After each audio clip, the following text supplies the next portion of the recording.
Good evening, everybody. It's a good day to be alive, but not a good night because we're stuck in traffic on I70 westbound.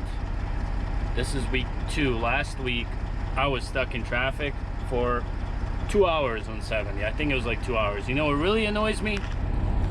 Is I had 2 GPSs. This one couldn't catch that there was traffic and reroute me on time. And then this one caught the traffic, but it didn't want to reroute me. Look at this. I'm stopped right here on the highway. Fully stopped. So here I am. Yeah, I cracked my screen. Here I am. And look at this. I could have exited right here if this thing would have let me know. I could have exited right here and taken 30 all the way down and merged back on the interstate. But now, God knows how long I'm gonna be stuck in here for. So this is gonna be interesting. I've rested today. I was actually feeling good about driving at night, and this is not good. There's cars driving on the shoulder, going crazy. There's cars driving back the wrong way on the interstate. It's just like a mess. It's kind of like a traffic report 101. Nobody's moving. I mean, I can literally go outside and show you what's going on. I'm like fully stopped. It's crazy because I think the traffic just happened. I mean, the accident just happened. Let's go outside, see what's going on. Oh yeah, there's more cops. I hear them. We're gonna be here for some time. Let's hop on inside because this cop gonna come by. All right. We don't want to get hit by a cop, but we'll show you. Oh yeah, they coming. Bad boys, bad boys. What you gonna do?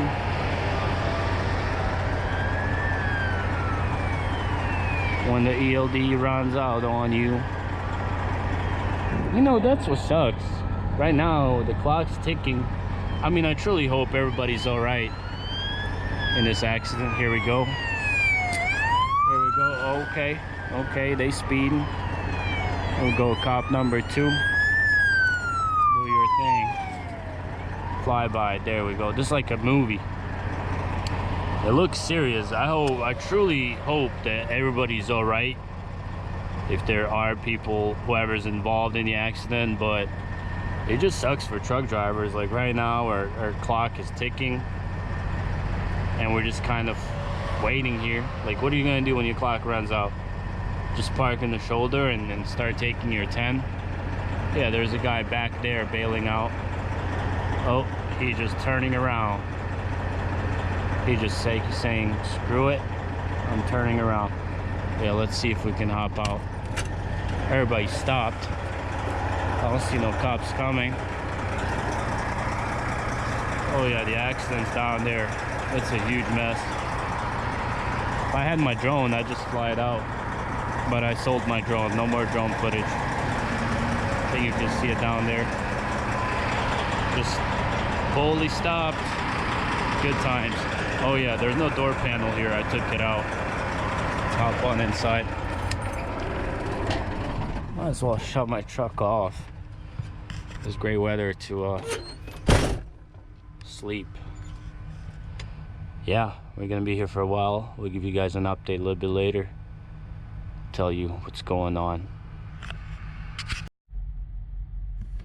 All right, everyone. Since I don't think I'll be moving too much here anytime soon, I figured I'd make a video. Might as well do some blabbering, right? Make some content. I don't have anywhere to put my camera dongle, I guess so to call it. That should do it. I'm using my Harbor Freight free light to bright up the video. I'm stopped here in 70, and the topic of the conversation we're gonna have is something when you're stopped. I want to get your guys' opinion. I don't think it's okay what some shippers and receivers do. Restrooms. That's right. We're talking about restrooms. I know some guys carry porta potties in their trucks, but I really think that it's almost inhumane and unfair for some shippers and receivers to refuse drivers to use restroom.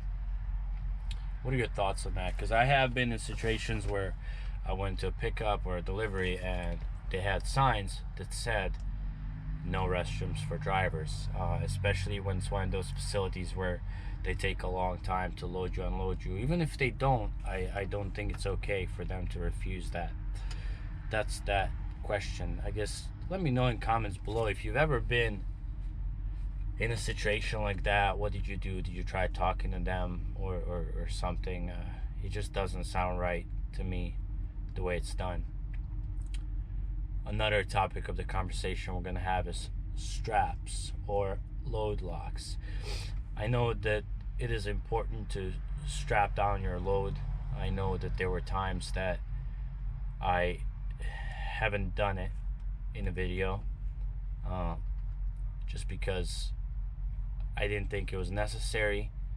But however, you know, I've come to a conclusion that I just need to do it every time, regardless of what my thoughts are. And I'll tell you what happened. Like last week, I took this load from I forgot where, somewhere in PA, and I went to Missouri. And long story short is there were two different loads. I came to my pickup, and then I was supposed to pick up a load there, and then after that I was supposed to go to another facility and pick up that load. Since I was a little bit late, excuse me, what that facility did is they actually went to the second facility, grabbed that load, and brought it over there. The total weight of the two loads was supposed to be like 41,000. And I came there, I got loaded up, and the guy was like, hey, you have straps? I was like, you know, yeah, I do. And he just wanted to separate the two loads. So I was confused why, but, you know, I figured maybe he just wants to separate them so they're not moving around. And I got loaded up. I see the weight of that load is 41,000. That first stop was supposed to be 36,000. So I'm like, you know, maybe they just loaded me a little bit over. Long story short is I ended up calling the broker, and it was a whole mess. And I thought that they just loaded me over. Now I can't fit the second pickup, but they actually had both pickups in one place. Convenient for me. Besides the point is, when he loaded it, he loaded the first pallets. How many ever pallets were there? Let's say, you know, 7 pallets. And then he had 5 more pallets, and they were all lined up in the middle. Not that it matters in this case, but he lined up 7 pallets. And then what he did is he left like 2 feet of space between the first set of pallets and the second. To separate them, he strapped them down with 2 sets of straps.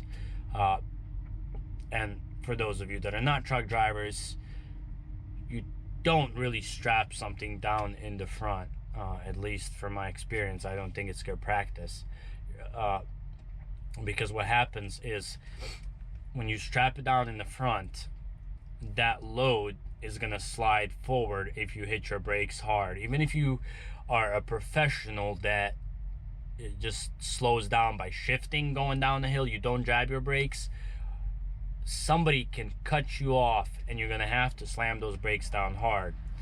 And from the picture of my thumbnail that I'm gonna put, and I'll put it up here somewhere as well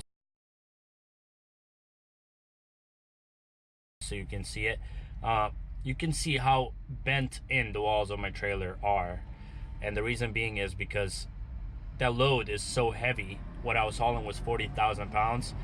So, you know, if I had a total of, like, let's say 10 pallets, each one of those pallets was 4,000 pounds.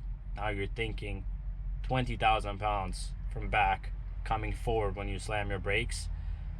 It could easily rip your trailer walls out. I understand that sometimes due to the weight distribution it has to be done that way, but I don't think keeping them straps out in the front is gonna do much good either if you have to slam your brakes. If that load wants to go forward, it's gonna go forward. And I've learned that I don't know what to do in this situation exactly, but today I came across the situation as well, and I'm loading up this, and you know, I have this load that I picked up somewhere in PA. I'm going to Indianapolis, and you know, that's quite a bit of a drive. And you know, they put these paper rolls. They're pretty heavy. There's somebody with a motorcycle driving by. But yeah, they put these paper rolls. They're extremely heavy. I think the highway is actually closed. They're turning us around, so this is going to be interesting. Might have to cut the video, but paper rolls, they separate them in the rear, in the front, and then they put straps in front of the rolls. The rolls in the rear are weighing about 20,000 pounds, and it wasn't gonna work. I took the straps off because I knew if I slammed my brakes, I would be out. Yeah. What are your thoughts on that? When straps are put in the front, what do? Do you just drive as careful as you can and hope you don't have to slam your brakes? What happens? But yeah, let's show you the update here. I think what's going down there is they're rerouting the traffic around, so we might have to cut this, have my camera live view, and there's my free Harbor Freight light. Hey, I love Harbor Freight. They have a parking lot sale this weekend. Not sure what's going on down here, but more cop cars came by, and I think it's pretty bad down there. I'm gonna strap the camera on my head if I start driving, and then I'll record that. Hopefully everybody's all right, and we get moving soon. We gotta put this thing on the head, and hopefully we get moving.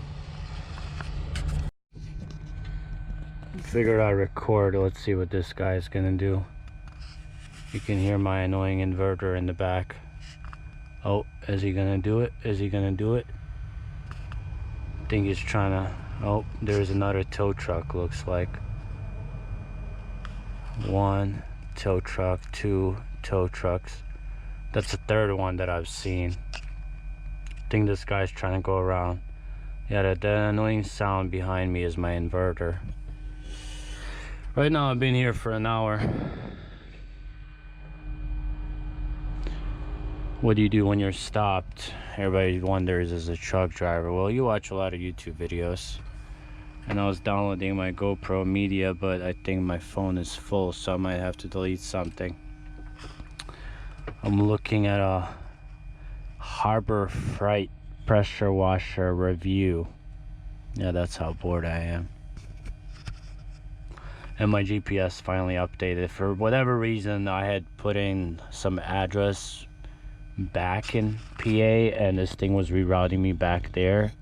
I think that I accidentally clicked, but I only have like 200 miles left, so it's not bad. But it is like 12:14 right now. In Indianapolis it's 11:14, so if we got going right now, I could probably be there by 2, 3. Yeah, trying to see if this guy's gonna do anything, but I don't think he is. But hopefully it clears out soon. I thought we would get moving, but clearly not happening. Tow truck's been going up. Not sure. Let's see if we can find anything on Google. Let's Google this up. I70 crash.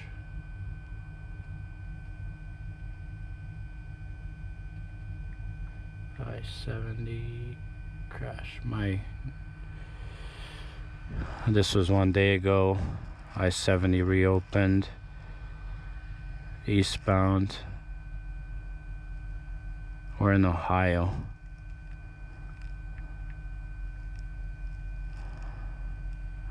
Deadly county crashes. Oh boy.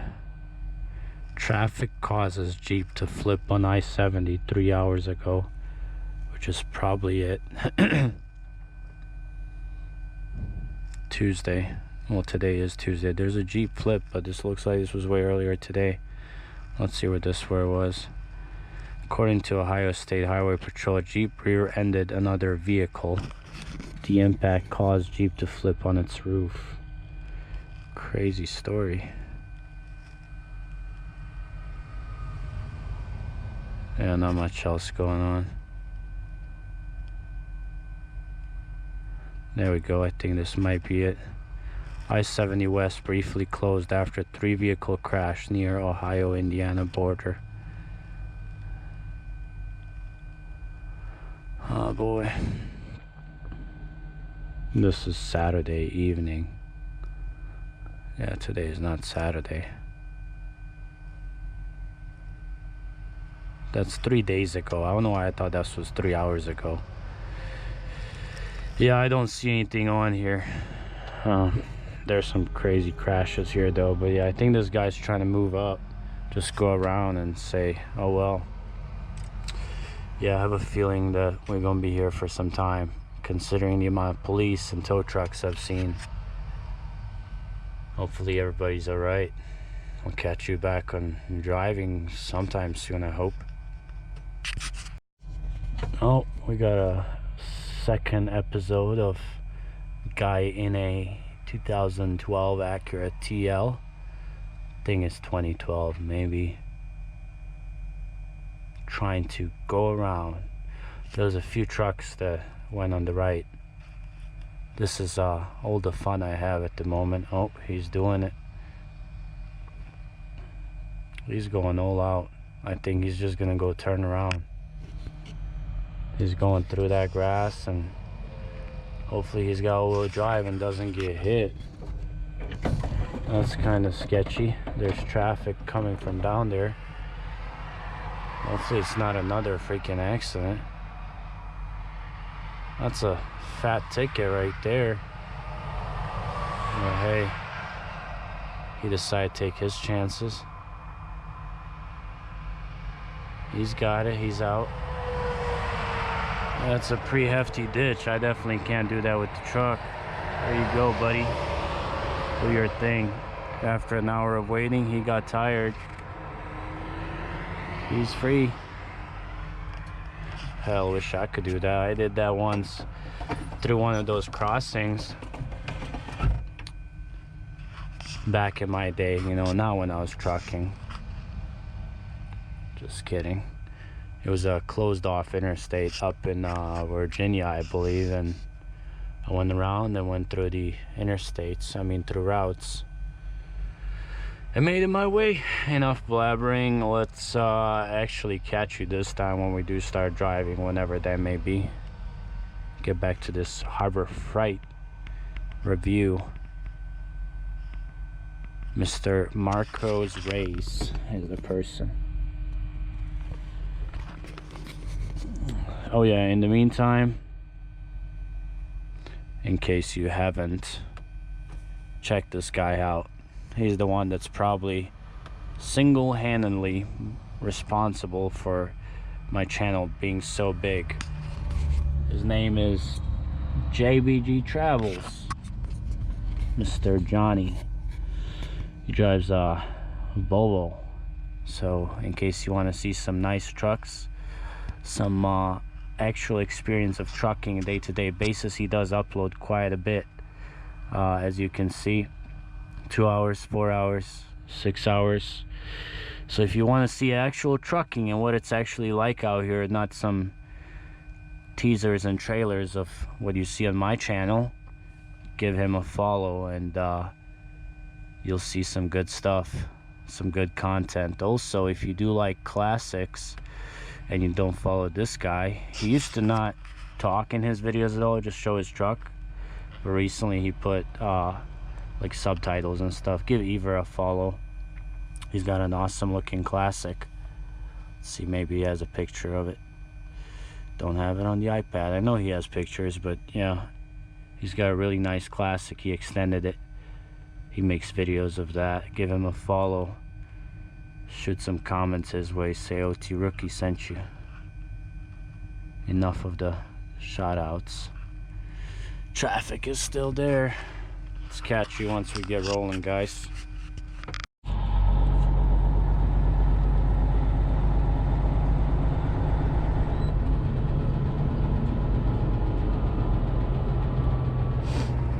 All right, everyone, we're finally moving for the first time.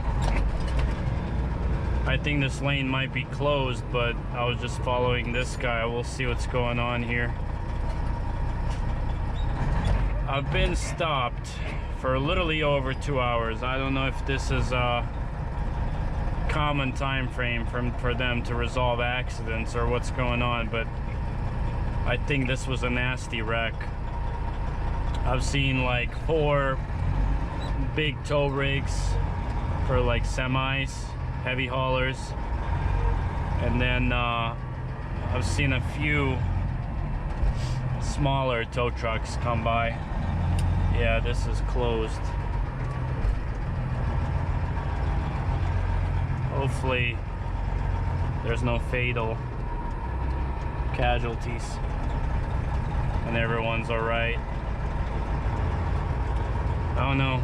I mean, I'm sure they had a reason to close off the interstate completely, but I'm telling you, sometimes they literally close it off.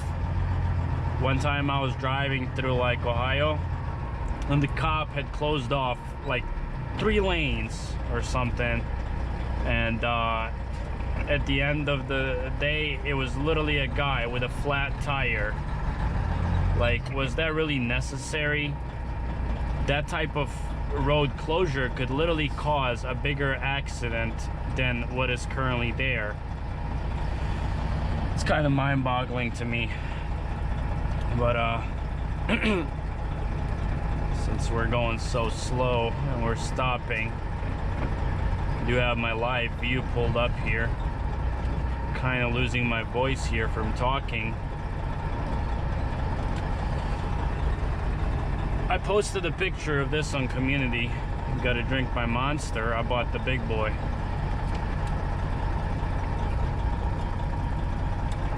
I posted on community about the accident and then I was stopped, and somebody was commenting, so what do you do when you run out of hours? Well, what do you do? Basically, before your hours run out and you're in violation, you essentially have to go on sleeper mode or off-duty mode. And then once the traffic starts moving, you use personal conveyance to move. Yeah, there's the wreck. We're gonna get to see what happened here. Again, hopefully everyone's all right.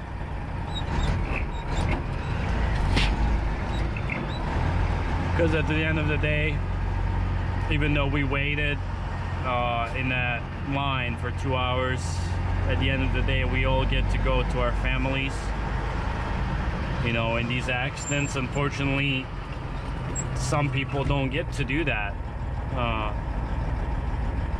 And it's crazy, but it does happen. I am seeing some trailers, some semi-trailers.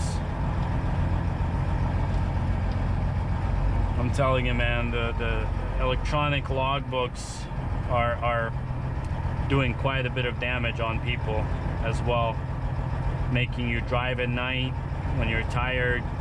You know, I'm all up for having a limit on how much you can drive, but I don't think a computer should tell you when you're rested or when you're tired.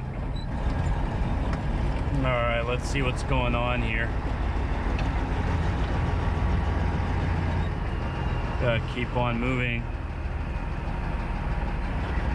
I know they brought a little forklift that I've seen. Can't really see much, but I do think it's mostly cleared out. I'm gonna have to go on the shoulder over here.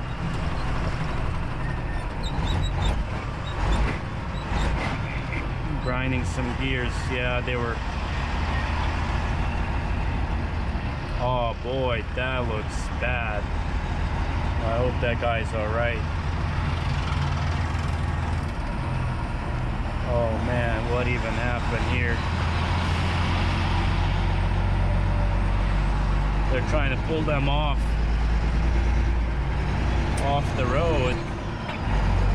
I guess what it looks like is, I'm not sure what's going on with this truck or if he's part of it, but he is on the grass. I guess they took the cars out, but by the looks of it, looks like maybe the truck got cut off. He swerved, slammed his brakes, and then the other truck basically slammed into him. Oh bad. That truck in the rear does not look good at all. Hopefully that truck driver is all right. We have about 200 miles to drive to Indianapolis, and then we'll be done for the night. Have our delivery. Crazy stuff. As I was saying, a little bit of a ELD talk here, electronic logbooks, for those of you who are not familiar. Long story short is, I turn on my force until I reach 45. Long story short is, I definitely agree with the idea that you should be limited to how much you can drive. However, the way ELD is structured, I don't agree with. I think that you should be able to split it within 24 hours and drive how you feel like and how you're rested. For example, for those of you not familiar, your electronic logbook allows you to drive 11 hours in one day, in a 24-hour period. So let's say I start my truck today. I do my pre-trip, my 15 minutes, or however long you do it for, and then I start my driving. Well, after 8 hours, I have to take a half-hour break. I complete my half-hour break, and then I have 3 more hours of driving. Within that day, I have 14 hours on duty.